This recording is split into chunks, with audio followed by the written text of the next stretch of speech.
dear students, welcome back to National Academy. National Academy ഇന്നത്തെ ക്ലാസ്സിൽ നമ്മൾ ഡിസ്കസ് ചെയ്യാൻ വേണ്ടി പോകുന്നത് NIOS ബയോളജിയിലെ 17ാമത്തെ ചാപ്റ്റർ ആണ്. The 17th chapter, the coordination and control. Okay, coordination and control include ആയിട്ടുള്ളത് രണ്ട് സിസ്റ്റങ്ങളാണ്. ഏതൊക്കെയാണ്? The nervous system and endocrine system. Okay, അപ്പോൾ ഈ nervous സിസ്റ്റത്തിന്റെയും endocrine സിസ്റ്റത്തിന്റെയും ഫങ്ഷൻസ് ആണ് നമ്മൾ ഈ ഒരു ചാപ്റ്റർ ഡിസ്കസ് ചെയ്യാൻ വേണ്ടി പോകുന്നത്. സ്റ്റാർട്ട് ചെയ്യല്ലേ? ഓക്കെ, എന്തൊക്കെയാണ് നമ്മുടെ നെർവസ് സിസ്റ്റത്തിന്റെ ഫംഗ്ഷൻ എന്ന് പറയുന്നത്? It keep us informed about the outside world through the sense organs. Sense ഓർഗൻസിലൂടെ നമ്മുടെ വേൾഡിൽ നടക്കുന്ന എല്ലാ കാര്യങ്ങളെ കുറിച്ചുള്ള ഇൻഫർമേഷൻസ് നമുക്ക് എന്ത് ചെയ്യുന്നുണ്ട്? പ്രൊവൈഡ് ചെയ്യുന്നത് നമ്മുടെ നെർവസ് സിസ്റ്റം ആണ്. ഓക്കെ, അതുപോലെ തന്നെ it enable us to remember, think and to reason out. Think ചെയ്യാനും റിമെമ്പർ ചെയ്യാനും റീസൺ ഔട്ട് ചെയ്യാനൊക്കെ നമ്മളെ ഹെൽപ്പ് ചെയ്യുന്നത് ആരാണ്? നമ്മുടെ നെർവസ് സിസ്റ്റം ആണ്.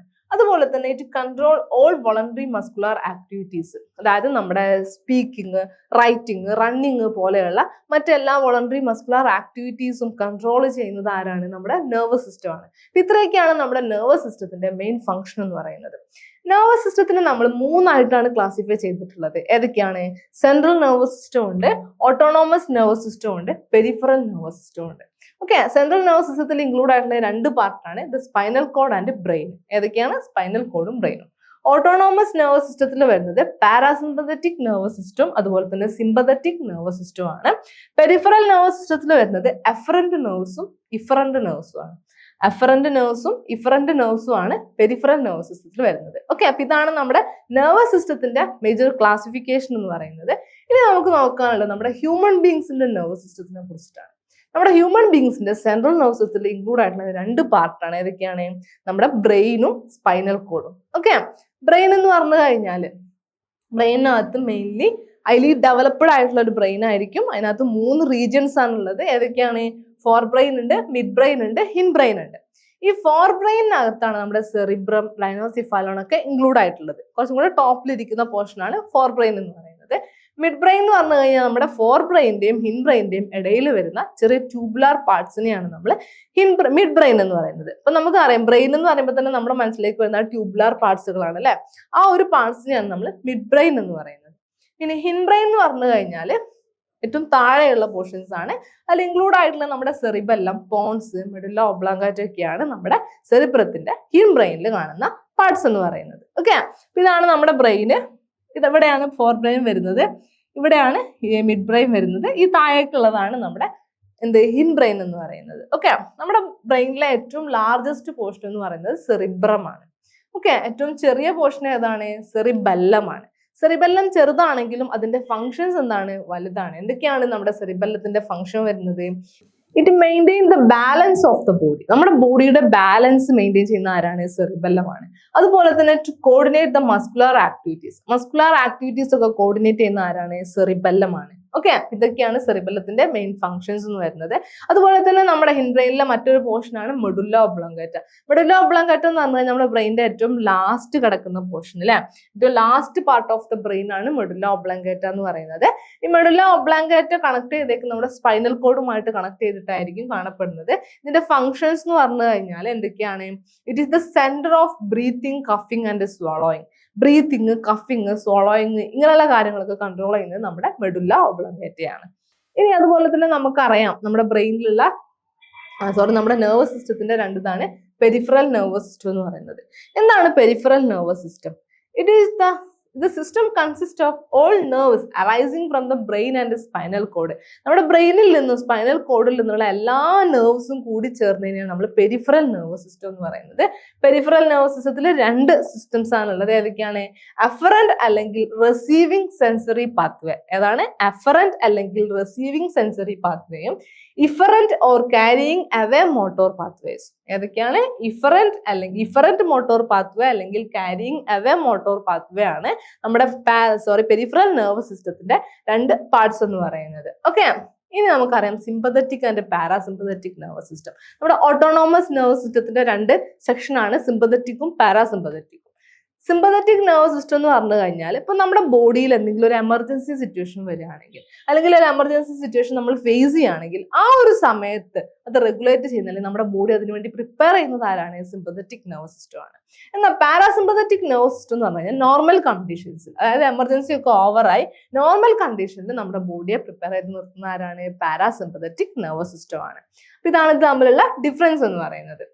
ഓക്കെ, ഇനി നമുക്ക് നോക്കാനുള്ളത് ന്യൂറോൺസിനെ കുറിച്ചാണ്. എന്താണ് ന്യൂറോൺസ് എന്ന് പറഞ്ഞു കഴിഞ്ഞാൽ നമ്മുടെ നെർവസ് സിസ്റ്റത്തിന്റെ ബേസിക് ഫങ്ഷണൽ യൂണിറ്റ് അല്ലെ. ഒരുപാട് ന്യൂറോണുകൾ കൂടി ചേർന്നതാണ് നമ്മുടെ നെർവസ് സിസ്റ്റം എന്ന് പറയുന്നത്. അപ്പൊ നമ്മുടെ നെർവസ് സിസ്റ്റത്തിന്റെ ബേസിക് ഫങ്ഷണൽ യൂണിറ്റ് ആണ് ന്യൂറോൺ എന്ന് പറയുന്നത്. ന്യൂറോണിന്റെ സ്ട്രക്ചർ ആണ് അവിടെ കൊടുത്തിട്ടുള്ളത്. ഫസ്റ്റ് ഓഫ് ഓൾ ഒരു ന്യൂക്ലിയസ് ഉണ്ടായിരിക്കും, അവിടെ നിന്ന് ഒരുപാട് ഡെൻഡ്രോൺസും ഡെൻഡ്രൈറ്റ്സ് ഉണ്ടായിരിക്കും. ദെൻ ഒരു ആക്സോണിലൂടെ ആക്സോൺ എൻഡിങ്സിലേക്ക് പോകും. ഇതാണ് നമ്മുടെ ന്യൂറോണിന്റെ സ്ട്രക്ചർ എന്ന് പറയുന്നത്. ഓക്കെ, ഇനി ഈ ന്യൂറോൺസിലൂടെയുള്ള നമ്മുടെ നെർവ്സിന്റെ ഇമ്പൾസ് ഇല്ല, ഈ ഇമ്പൾസ് നമ്മുടെ ന്യൂറോൺ ഫൈബർ അല്ലെങ്കിൽ നെർവ് ഫൈബേഴ്സിലൂടെയുള്ള അതിന്റെ നേച്ചർ എന്ന് പറയുന്നത് ഇലക്ട്രിക്കൽ ആയിരിക്കും. എന്നാൽ സിനാപ്സിലൂടെയുള്ള അതിന്റെ കണ്ടക്ഷൻ അല്ലെങ്കിൽ കണ്ടക്ഷൻ നേച്ചർ എന്ന് പറയുന്നത് കെമിക്കൽ ആയിരിക്കും. ഓക്കെ, ഡിഫറൻസ് നോട്ട് ചെയ്ത് വെക്കുക. The conduction of nerve impulse through the nerve fibre electrical ആയിരിക്കും, ത്രൂ ദ സിനാപ്സ് അത് കെമിക്കൽ ആയിരിക്കും. ഇനി നമുക്ക് നോക്കാനുള്ള ഒന്നാണ് റിഫ്ലക്സ് ആക്ഷൻ. കുഞ്ഞുനാൾ തൊട്ട് നമ്മൾ ബയോളജിയിൽ പഠിച്ചുകൊണ്ടിരിക്കുന്ന ഒരു ടോപ്പിക്കാണ് റിഫ്ലക്സ് ആക്ഷൻ എന്ന് പറയുന്നത്. എന്താണ് റിഫ്ലക്സ് ആക്ഷൻ എന്ന് പറഞ്ഞു കഴിഞ്ഞാൽ വളരെ ക്വിക്കായിട്ട് ഓട്ടോമാറ്റിക് ആയിട്ട് വോളണ്ടറി ആയിട്ട് ഇൻവോളണ്ടറി ആയിട്ട് നമ്മൾ എടുക്കുന്ന ഒരു ആക്ഷനാണ് റിഫ്ലക്സ് ആക്ഷൻ എന്ന് പറയുന്നത്. ഇപ്പൊ എക്സാമ്പിൾ പറയുകയാണെങ്കിൽ നമ്മുടെ ഒരു ഹോട്ട് പ്ലേറ്റിൽ നമ്മുടെ കൈ കൊണ്ട് വെച്ച് കഴിഞ്ഞാൽ നമ്മൾ എന്ത് ചെയ്യും? പെട്ടെന്ന് കൈ പുറകിലേക്ക് വലിക്കും. അതെന്താണ്? ഒരു റിഫ്ലക്സ് ആക്ഷൻ ആണ് അല്ലെ. ഓട്ടോമാറ്റിക് ആയിട്ട് പെട്ടെന്ന് നമ്മൾ ഉണ്ടാകുന്ന ഒരു ആക്ഷനാണ് റിഫ്ലക്സ് ആക്ഷൻ എന്ന് പറയുന്നത്. Reflex action 2 ടൈപ്പാണുള്ളത്.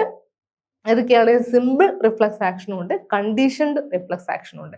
Simple reflux action എന്ന് പറഞ്ഞു കഴിഞ്ഞാൽ ഇപ്പൊ നമ്മൾ നിൽക്കുന്ന ഒരാളുടെ മുന്നിലേക്ക് പെട്ടെന്ന് നമ്മുടെ കണ്ണിന്റെ അകത്തേക്ക് എന്തെങ്കിലും ഒരു സാധനം കൊണ്ടുവരാൻ നമ്മൾ എന്തെങ്കിലും കണ്ണടക്കും അല്ലെ, നമ്മുടെ കണ്ണ് സ്വാഭാവികമായിട്ട് അടഞ്ഞു പോകും. ആ ഒരു ആക്ഷൻ എന്താണ്? ഒരു സിമ്പിൾ റിഫ്ലക്സ് ആക്ഷൻ ആണ്. അതുപോലെ തന്നെ നമ്മൾ ഫുഡ് കഴിച്ചുകൊണ്ടിരിക്കുന്ന സമയത്ത് നമ്മുടെ ഫുഡ് പൈപ്പിലൂടെ പോവാതെ വിൻ പൈപ്പിലേക്ക് എന്തെങ്കിലും ഫുഡിന്റെ കണ്ടന്റ് പോവുകയാണെങ്കിൽ നമ്മൾ എന്ത് ചെയ്യും? കഫ് ചെയ്യും. അതൊരു സിമ്പിൾ റിഫ്ലക്സ് ആക്ഷൻ ആണ്. ഇനി കണ്ടീഷൻഡ് റിഫ്ലക്സ് ആക്ഷൻ എന്ന് പറഞ്ഞു കഴിഞ്ഞാൽ നമ്മൾ വെഹിക്കിൾ ഓടിച്ചുകൊണ്ടിരിക്കുകയാണ്. അപ്പൊ നമ്മുടെ വണ്ടിയുടെ മുന്നിലേക്ക് എന്തെങ്കിലും വരുമ്പോൾ നമ്മൾ എന്ത് ചെയ്യും? സഡൻ ആയിട്ട് ഒരു ബ്രേക്ക് അപ്ലൈ ചെയ്യും അല്ലെ. അതെന്താണ്? ഒരു കണ്ടീഷൻഡ് റിഫ്ലക്സ് ആക്ഷൻ ആണ്. ഇത്രയൊക്കെയാണ് different type of reflux action എന്ന് പറയുന്നത്. ഓക്കെ, ഇനി നമ്മുടെ ബോഡിയിലുള്ള സെൻസറി റിസെപ്റ്റേഴ്സ് ഏതൊക്കെയാണ്? നമുക്ക് വിഷൻ പ്രൊവൈഡ് ചെയ്യുന്നത് നമ്മുടെ ഐ ആണ് അല്ലെ. നമുക്ക് ഹിയറിംഗ് പ്രൊവൈഡ് ചെയ്യുന്നത് ആരാണ്? നമ്മുടെ ഇയർ ആണ്. അതുപോലെ തന്നെ നമ്മുടെ ബാലൻസുമായിട്ട് റിലേറ്റ് ചെയ്ത ഒരു സെൻസറി റിസെപ്റ്റർ ആണ് നമ്മുടെ ഹിയർ എന്ന് പറയുന്നത്. ഓക്കെ, ഇത്രയാണ് നമ്മുടെ നെർവസ് സിസ്റ്റത്തിൽ വരുന്ന സെക്ഷൻസ്. നെക്സ്റ്റ് നമുക്ക് നോക്കാനുള്ളത് നമ്മുടെ ഹോർമോൺ എൻഡോക്രൈൻ സിസ്റ്റം ആണ് അല്ലെ.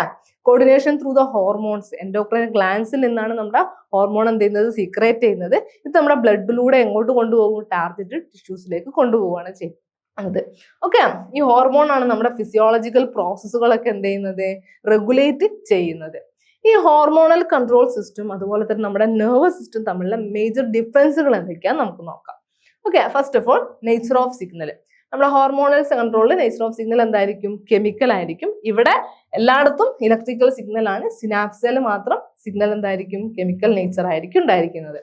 ഓക്കെ, ഇനി സ്പീഡ് ഓഫ് ദ സിഗ്നൽ നോക്കുകയാണെങ്കിൽ ഹോർമോണൽ കൺട്രോളിൽ സ്പീഡ് വളരെ സ്ലോ ആയിരിക്കും.